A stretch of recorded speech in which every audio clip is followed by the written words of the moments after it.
The rain had just stopped, leaving the city smelling of wet pavement and cold metal. Cars hissed past the bus stop in steady lines, their tires slicing through shallow puddles. Emily Carter stood beneath the shelter's dim overhang, grocery bags at her feet, coat worn thin at the elbows. She was thinking about nothing in particular when the black luxury sedan slowed beside the largest puddle on the curb. The splash came like an explosion, mud and filthy. Water slammed into her legs and torso, soaking through her coat and dress in an instant. The shock forced a gasp from her lungs. The grocery bag slipped from her hands and burst across the sidewalk, apples rolling into the gutter. A carton of milk collapsing in on itself. Laughter followed. Emily looked up, heart pounding, and saw the tinted window slide down. Behind it sat her ex-husband, Victor Hawley, immaculately dressed, one hand on the steering wheel, the other resting on the window frame.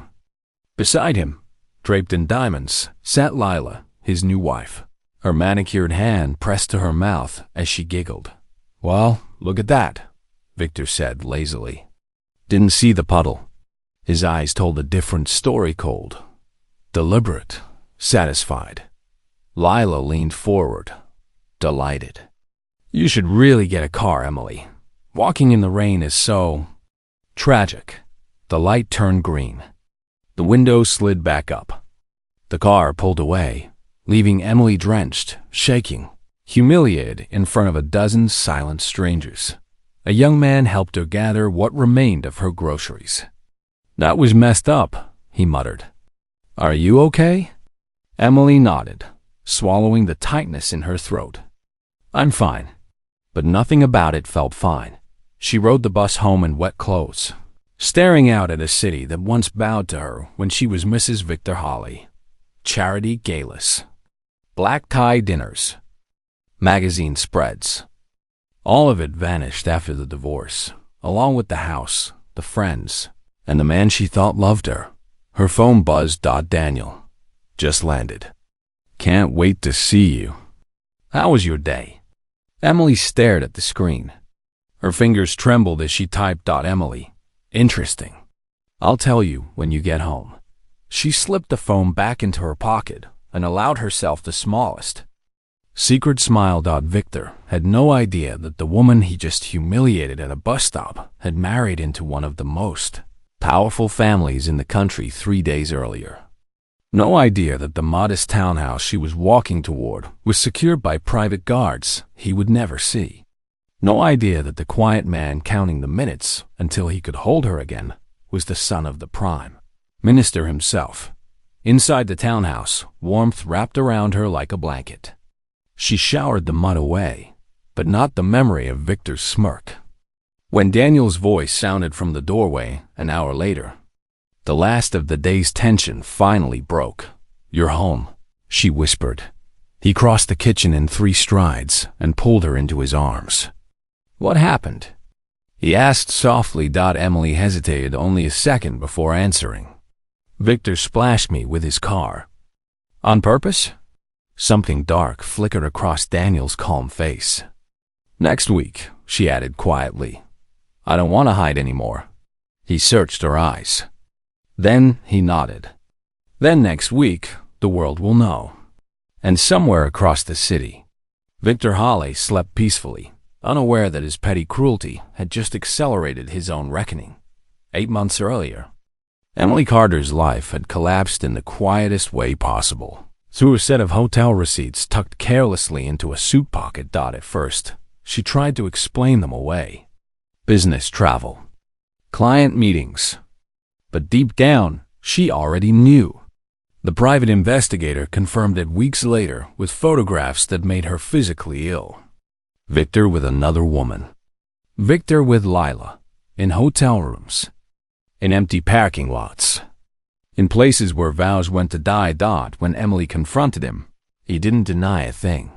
"I'm tired of pretending," Victor had said, pouring a drink with infuriating calm. "She understands my world. You never did." The divorce was ruthless. Victor's lawyers painted Emily as idle, useless, expendable.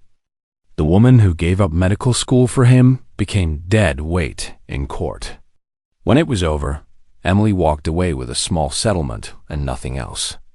No house, no car, no social circle. Just silence. She rebuilt quietly.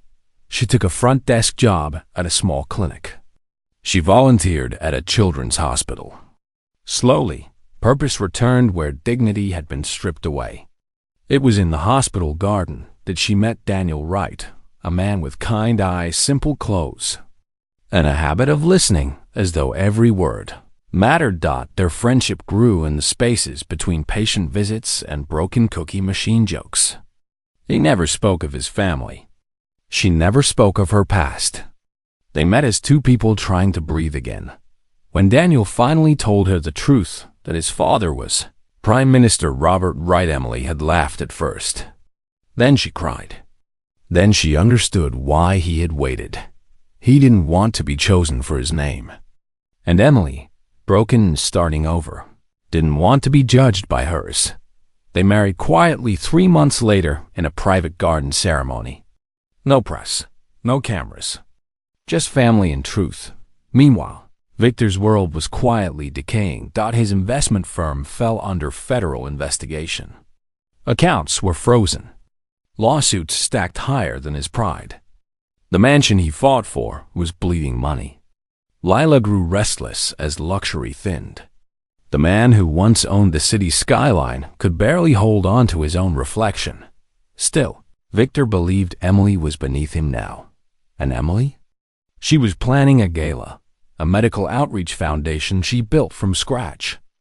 One clinic became 2. Donations grew. Community trust followed. The gala would launch it into public recognition. Victor bought tickets early. Chasing one last night of status. He had no idea whose stage he would be standing before. The week before the gala nearly broke Emily.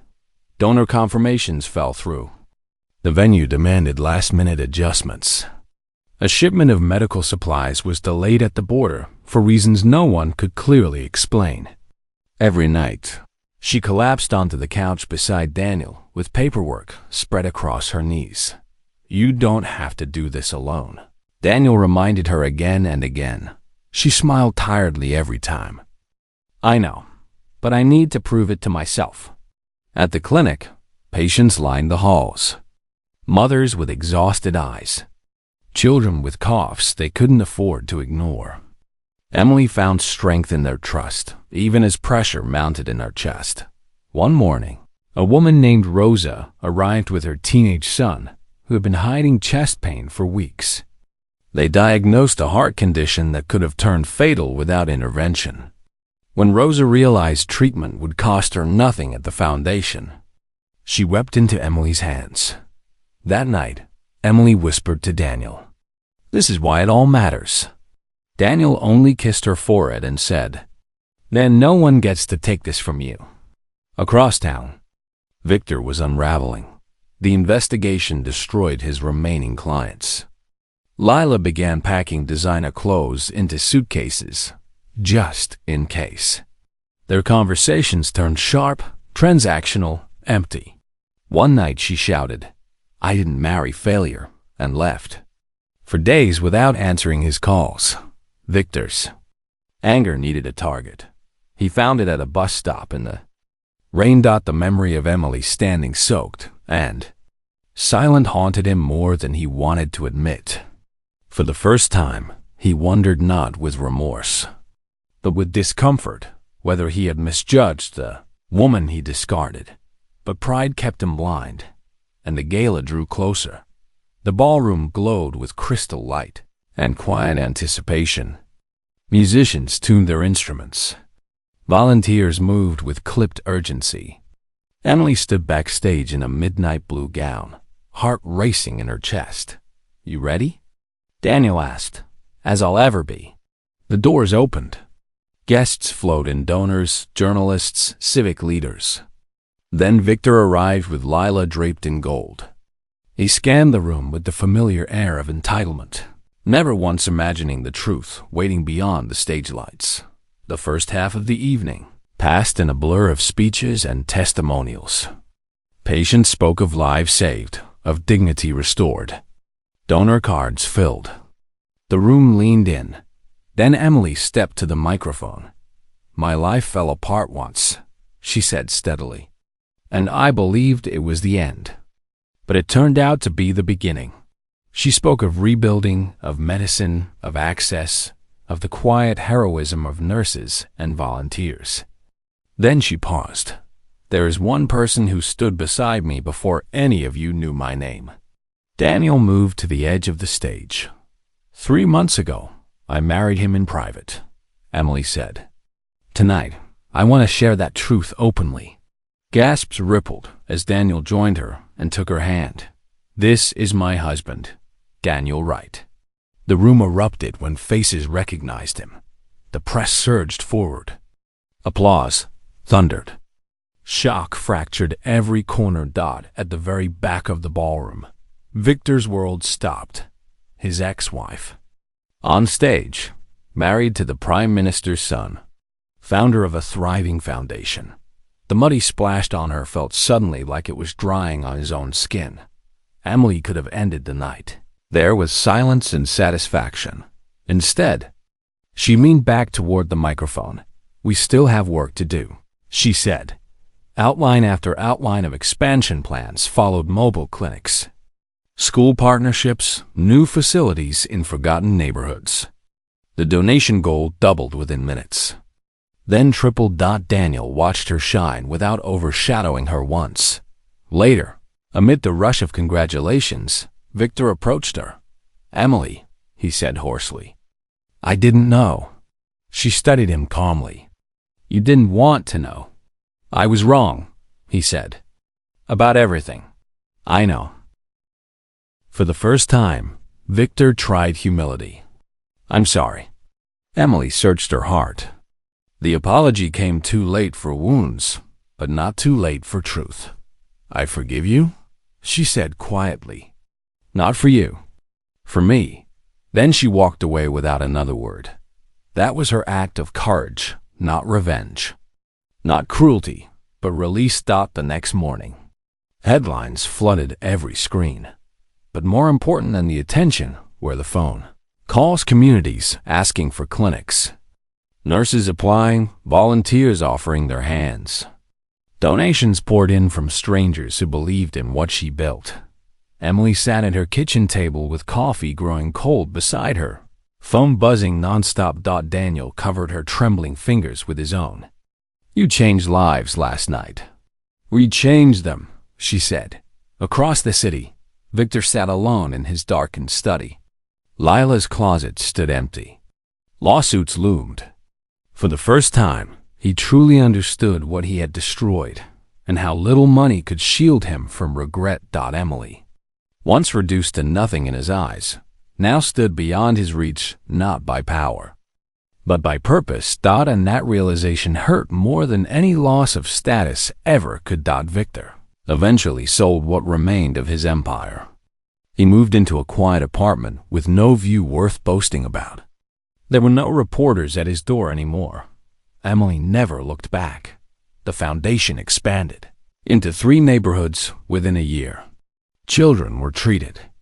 Mothers were healed. Trust replaced despair. Daniel remained at her side, not as a shield, but as a partner. One afternoon, they walked through a new clinic together, sunlight spilling across white walls and steady hands at work. Emily paused in the doorway, emotion tight in her throat. "I used to think winning meant being chosen by someone powerful," she whispered. Daniel took her hand. "Now you know it means choosing yourself." And she did, every day. Years later, people would tell the story of the gala as a shocking revelation. Of power, of status, of a billionaire humbled and a hidden marriage unveiled. But Emily knew the real story had nothing to do with Victor.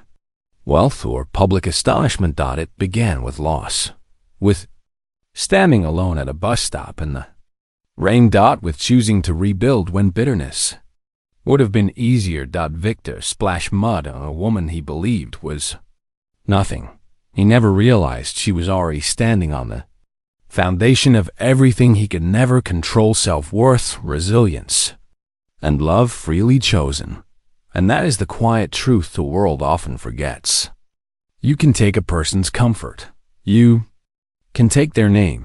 You can take their money. But you can never take what they rebuild from their own broken heart, because the strongest rise does not come from revenge, it comes from becoming. Asterisk.